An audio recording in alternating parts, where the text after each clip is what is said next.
Assalamualaikum warahmatullahi wabarakatuh. Perjalanan kita kali ini kita akan ke Pilo Lava atau lava bantal dan Watu Kelir di Kali Muncar.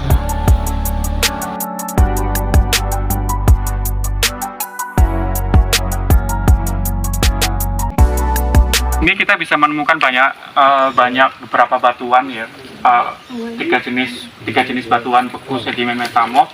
Kalau melihat ke arah hilir sungai, banyak bongkah-bongkah jenis batuan yang sebenarnya itu cukup menarik dan mahal gitu, untuk mahal secara harga juga mahal gitu ya. Tapi juga secara edukasi juga menarik. Kemudian yang fenomenal di sini adalah bentukan batu yang sedang buat senderan Bapak Ibu semuanya gitu ya, warna merah, kemudian di atasnya ada bendera merah putih gitu. Dan warna hitam di atasnya gitu. Nah itu yang ini yang menjadi fenomenal di sini, yang kita sebut sebagai Watu Kelir. Watu Kelirnya adalah yang berwarna merah ini. Kemudian di atasnya kenong, watu kenong ya. Nah ya betul.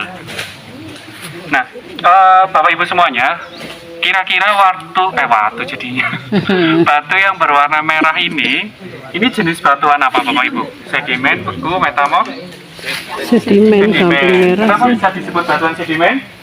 Berlapis-lapis. Karena berlapis. Oke, mana lapisannya kalau kita sebut berlapis? Ini yang di mana? dalam nih, di dalam tuh kelihatan. Mana sih? Ini di dalam. Nah, lapisannya yang mana? Itu kan berlapis-lapis. Iya, betul. Jadi lapisannya adalah kalau wafer tango ya. Lapisan berikutnya gitu ya. Biasanya seperti ini. Ini prinsip horizontality gitu ya. Tindakan secara horizontal. Tapi di sini karena tadi kejadian tektoniknya sangat luar biasa, di mana lempeng antara lempeng mana? India Australia dengan Eurasia bertabrakan, maka sudah tidak normal lagi Bapak Ibu. Yang tadinya berlapis horizontal berubah menjadi vertikal. Kalau melihat seperti ini, kira-kira kelihatan nggak lapisannya? Enggak. Tidak terlihat secara jelas ya. Ternyata lapisannya adalah dalam di tuh. bagian bawah yang Bapak Ibu dudukin itu. Itu yang Nah, ini lapisan satu. Kemudian yang di bagian belakangnya ini lapisan dua. Dan kalau kita menelisik lubang itu di tengahnya itu, nanti terlihat lapisan berikutnya semakin ke dalam. Jadi lapisannya semakin ke dalam baru berlapis seperti itu. Sudah tidak normal lagi. Nah ini yang disebut sebagai lapisan vertikal karena kejadian tektonik yang luar biasa. Ini tetap disebut batuan sedimen. Batuan sedimennya antara apa? Kalau berlapisnya antara batuan apa dengan apa kira-kira? Gamping merah dan rijang. Gamping merah. Mana yang rijang dan mana yang gamping merah? Hitam-hitam rijang. Yang hitam-hitam rijang. Oke, dari warna kita bisa melihat kalau yang agak merah gelap itu berijang, sedangkan yang merah terang itu gamping merahnya. Nah, itu yang sedang dipraktekkan oleh Pak Eko adalah tentang perubahan kimia antara HCl, cairannya adalah HCl, Yang rijang yang ini yang enggak sama dengan gamping itu CO3. Tapi mau praktekkan di sini adalah rijang, itu komposisinya SO2. Kalau HCl plus CaCO3 itu komposisinya akan berubah ya. Oh, Ibu nyoba. Jadi Ca Mana yang rijang? plus Nyoba. Jadi ketika dia berubah ketika hasil ini kita tekan dengan hasil Ini yang gamping merah. batu gamping ini CO3 nya kita tekan dengan HCl, dia akan bereaksi menghasilkan buih. Ini tetap ada ininya ya. terbuka. Ininya Itu ada hasilnya. perbuatan, kalau Ketika ininya enggak ya. rijang ini dengan komposisi SiO2 kita komposisi HCl, dia tidak bereaksi. Coba Itu yang sini. perbedaannya Yang mana, Bu? menggunakan Yang sebelah sini? HCl. Coba.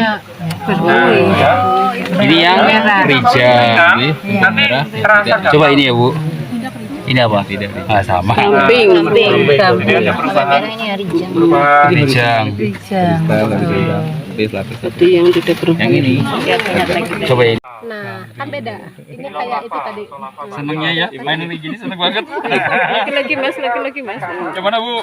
Ini Gamping. kambing merah. Ini apa? Rijang. Rijang. Tapi ini katanya ada ini ya. Berarti yang ada susupan. Ada susupan. Nah, lava bantal ini yang di bagian atas ini sekarang gitu ya.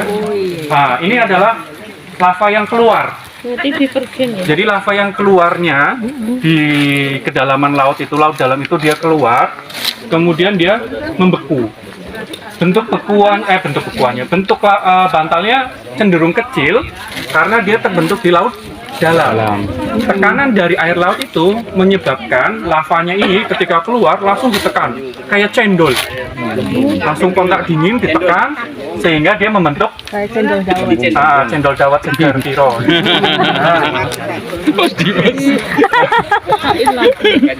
Nah, karena tekanannya tinggi sehingga dia membentuk bulatan-bulatan seperti bantal, cendol gitu ya. Nah, seperti itu. Kemudian, bagaimana dia bisa bersamaan dengan rijang dan lava bantal? Karena tadi proses tektonik yang sangat luar biasa itu, yang kita sebut sebagai tektonik lempeng, menyebabkan lava bantal ini dan bagian-bagian dari rijang batu gamping ini tercampur aduk. Ini ibaratnya dari orang paling jauh di sini di mana ya? Blora ketemu sama orang Kebumen. ketemu di sini. Wah, kan campur aduk kan? Ini di Blora, Purwokerto, Purworejo, Purwodadi. Ya, pokoknya campur aduk ketemu jadi sini. Nah, itu ibaratnya seperti itu. Batuan-batuan yang berasal dari zona pemekaran samudra, dari laut dangkal, dari laut dalam, kemudian tercapik-capik tercampur di sini. Itu seperti itu. Intensitasnya seperti apa? Bisa dibayangkan Bapak Ibu kalau lihat batuan-batuannya tuh sudah hancur-hancur, kemudian sudah tidak jelas ujungnya, bentukannya seperti ini ya, sudah nggak jelas mana yang bawah, mana yang atas, mana yang lebih tua, mana yang lebih muda, itu sudah tidak jelas gitu, karena saking dampaknya luar biasa. Itu gambaran besarnya seperti itu. Kenapa berwarna merah? Kenapa berwarna merah? Karena sering dipegang. Salting. Jadi ada dua kemungkinan Bapak Ibu kenapa berwarna merah. Satu karena kandungan Fe-nya tinggi. Fe itu besi gitu ya, besi. Kandungannya tinggi sehingga ketika dia kontak dengan matahari terus-menerus maka dia berubah warna menjadi merah. Atau ada juga yang bilang dia hasil dari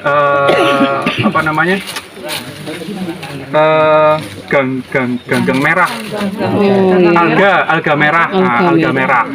Jadi alga merahnya ini menyebabkan komposisi dari batu gampingnya ikut berubah. Batu gamping biasanya kan berwarna putih karena dia dari hasil cangkang kapur,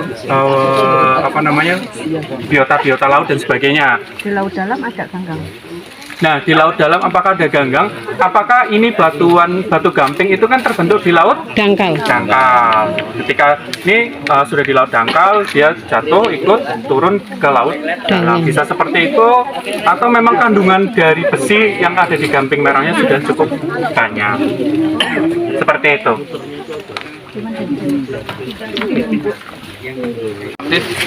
Bapak Ibu sekalian, jadi kita tambahan dikit ya. Mewakili dari kompleks Melang Lu'ulo, kita sekarang berada di daerah yang tadi kalau dari kejauhan kita melihat runcing-runcing kayak gitu nih. Sampai sini soalnya udah emang nggak kelihatan runcing gitu ya. Cuman tadi kalau kita lihat dari jauh, kenampakan runcing itu memang akan sangat kelihatan jauh saat kita menggunakan pandangan katak atau burung ya. Jadi kita bisa melihat jauh kenampakan runcing-runcing, kenampakan morfologi struktural yang mewakili kita bilang sebagai kompleks Melang Lu'ulo. Nah, kemarin kita singgung Bapak Ibu sekalian saat kita bicara melans, karakteristiknya adalah block in metric. Oke, ini salah satu blok besar. Oke, nggak yang kecil ya. Blok yang agak kecil apa ya, kayak gitu yang di. Nah, ini blok-blok juga. Oke, blok-blok yang lebih kecil daripada satu bukit yang di sini. Menjadi menarik Bapak Ibu, saat kita bicara yang sudah disampaikan Pak Afif tadi ya, kita bilang hukum-hukum horizontality, yang tua ada di mana? Yang di bawah, yang muda ada di atas dan seterusnya. Nah, tadi Bapak nanya ini yang muda, yang tua mana? Saat kita sudah berada di suatu daerah yang hasil pemetaannya adalah bunyinya melans, jadi hukum horizontal, hukum stratigrafi normal, yang tua ada di bawah, yang muda ada di atas, sudah tidak berlaku lagi. Oke, jadi sudah tidak terlalu perdebatannya sudah tidak terlalu untuk oh ini tua ini muda kayak gitu. Jadi kenapa? Karena kita sudah diaduk-aduk, sudah berada di zona melans campur aduk. Jadi hukum stratigrafi normal sudah tidak berlaku di sini. Nah, ini menjadi challenge untuk siswa yang memang fokus di ilmu kebumian untuk melakukan pemetaan ya, karena saat kita sudah berada di melans, mereka ya hanya mengeplot distribusinya aja, distribusi batuan beku yang mewakili pemekaran tengah samudra di sini, distribusi yang mewakili batuan kerak benua di sini, distribusi yang mewakili batuan dari kerak samudra di sini. Jadi kemudian saat mau diurutkan di rekonstruksi sudah tidak susah seperti itu. Cuman secara umur masih bisa. Oh ini umurnya 81 juta tahun yang lalu. Contohnya ini hasil dating lava yang ada di atas itu dibor, diambil, dikirim ke lab, keluarlah umur 81 juta tahun yang lalu. Ya, jadi umur itu bisa umur absolut dan umur relatif. Nah, yang di atas dari dating peluruan unsur radioaktif yang di atas kita dapat umur absolut 81 juta tahun yang lalu. Lalu dari umur relatif kita dapat dari fosil. Oke, fosil itu kita dapatkan di rijang. Oke, di silika ini yang komposisinya silika, berarti kita manfaatkan dari fosil yang komposisinya silika. Oke, tadi kemarin sudah ingat ya, fosilnya namanya fosil radiolaria. Nah, radiolaria. Fosil radiolaria itu yang mewakili umur dari lapisan lempung merah dan rijang. Lempung merah gampingan dan rijang ini umurnya secara general akhirnya keluarnya umur relatif, maka kita bilang umurnya kapur. Nah, kapur itu rentangnya panjang mulai dari 56 juta tahun yang lalu sampai 120 juta tahun yang lalu. Jadi kita dapat umur relatif, Bapak Ibu sekalian. Oke, dan menarik ya, tadi di waktu kelir, kadang kita familiar dengan nama kelir itu warna. Ya ini Bapak Ibu, kita melihat warna yang ada merah daging ya, merah gelap itu rijang, lalu merah agak terang itu lempung merah gampingan. Lalu kami kalau saya dari Wonogiri, kelir itu kayak yang ini, pagelaran wayang. Ya kayak gitu. Jadi seolah kita melihat seperti layar yang terkembang kayak gitu, dan mengingatkan kita dengan desa penari gitu kan. Cerita masyarakat ada yang pada hari-hari tertentu mendengarkan suara-suara gamelan dan seterusnya. Oke, itu menjadi kearifan lokal yang kemudian menjadi salah satu legenda untuk diceritakan, salah satu menjaga agar lokasi tetap dikonservasi dan seterusnya. Nah, ini salah satu blok Bapak Ibu yang menarik satu lagi. Lokasi, dalam satu lokasi ini kita mendapatkan 3 jenis batuan sekaligus. Batuan beku ada di atas hasil pemekaran tengah samudra, sangat diyakini sebagai hasil pemekaran samudra.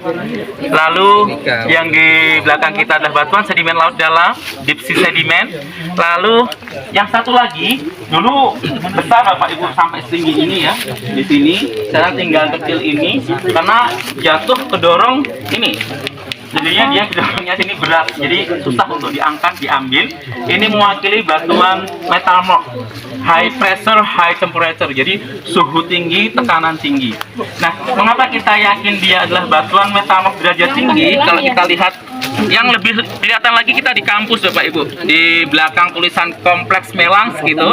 Kalau kita foto di sana ada batuan namanya eklogit. Nah, di sana ada, kalau di kampus kita, di kantor kita ada yang agak gede, mineralnya merah-merah. Ini di sini halus lembut kayak beras juga di sini. Cuman kalau yang di kampus nanti cross check, Bapak Ibu penasaran pengen pegang garnet, itu ada di belakang kampus kita di batuan eklogit. Nah, kenapa kita yakin dia batuan high pressure, high temperature, tekanan tinggi, suhu tinggi? Karena garnet itu tidak akan terbentuk kalau suhunya belum 700 derajat Celcius. Gitu. Jadi kita punya beberapa mineral tersendiri batuan metamorf. Salah satunya adalah keberadaan garnet. Belum terbentuk garnet kalau suhunya belum 700 derajat Celcius. Jadi posisinya ada di mana? Di bawah atau di permukaan? Di bawah. Nah, lalu bagaimana bisa menjelaskan kok batuan itu muncul ke arah atas? Istilahnya yang kemudian paling gampang, istilahnya adalah pengangkatan kayak gitu ya. Ada peristiwa kompleks lagi yang kita kenal dengan nama ekshumasi, yaitu sebenarnya proses rumit yang mewakili kata pengangkatan itu tadi. Jadi batuan-batuannya ada di bawah dalam ya, bagaimana dia bisa muncul ke arah atas bercampur aduk dengan batuan-batuan yang lain. Secara general kita dikenalkan dengan istilah ekshumasi seperti itu. Intermezzo dulu Bapak Ibu. Saya ingin bertanya, kalau ada yang masih ingat dapat buku dari saya. Bongkah ini mewakili apa? Kerak samudra punya istilah, angkat tangan Bapak Ibu. Apa? Kerak samudra punya istilah apa? Angkat tangan dulu. Angkat tangan Silikat dulu. magnesium. Belum. Satu lagi. Kita sekarang berada di bongkah. Bukan. Kita sekarang berada di suatu blok in metrik yang mewakili dari kerak samudra. Nah, kerak samudra sendiri ada lapisan banyak ya. Kita sekarang berada di kerak samudra bagian atas. Setelah sholat Jumat kita akan jalan-jalan ke kerak samudra bagian bawah. Nah, kerak samudra ini punya istilah. Bapak Ibu masih ingat? Angkat tangannya dulu. Syaratnya angkat tangan kalau mau jawab. Apa? Bukan. Bukan. Astenosfer. Bukan. Kontinental. Angkat tangan dulu. Bukan. Kerak samudra punya istilah. Maka kita bilang ini adalah mewakili kue lapis dasar samudra. Yaitu ditulis dalam buku itu Bapak Ibu sekalian, judulnya Kue Lapis Dasar Samudra. Dan tidak hanya lokasi ini, ada lokasi lain ya kemarin ya. Ada di Wager Sambeng, itu dekat kantor kita. Itu effortnya lebih luar biasa sekali. Kita jalan kaki lebih dari 30 menit. Cuman sampai di sana kita bisa melihat itu bukit terisolir. Kayak satu bukit itu ini semua. Satu bukit itu ini semua. Sidang Nonggung Gampingan. Kelebihannya kita bisa melihat round semuanya dan formasi karang sambung. Lokasi yang paling ujung jauh ada di Sadang Wetan. Ya, jadi kenapa kan ini? Kalau kita lihat di satu sisi ya Bapak Ibu ya, kalau di lokasi sana kita melihat dia meliuk-liuk seperti itu. Nah, kita bilang konkoidal pecahannya.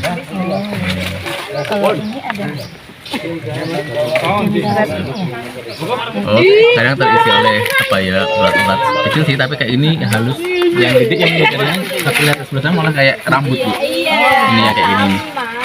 Nah, yang sebelah bapaknya itu yang lebih. Ya kadang-kadang karena ini apa lapuk kayak gitu, karena ini apa pengotor lah lapuk lah biasanya. Nah, itu tadi perjalanan kita di Watu Kelir. Semoga bermanfaat. Assalamualaikum warahmatullahi wabarakatuh.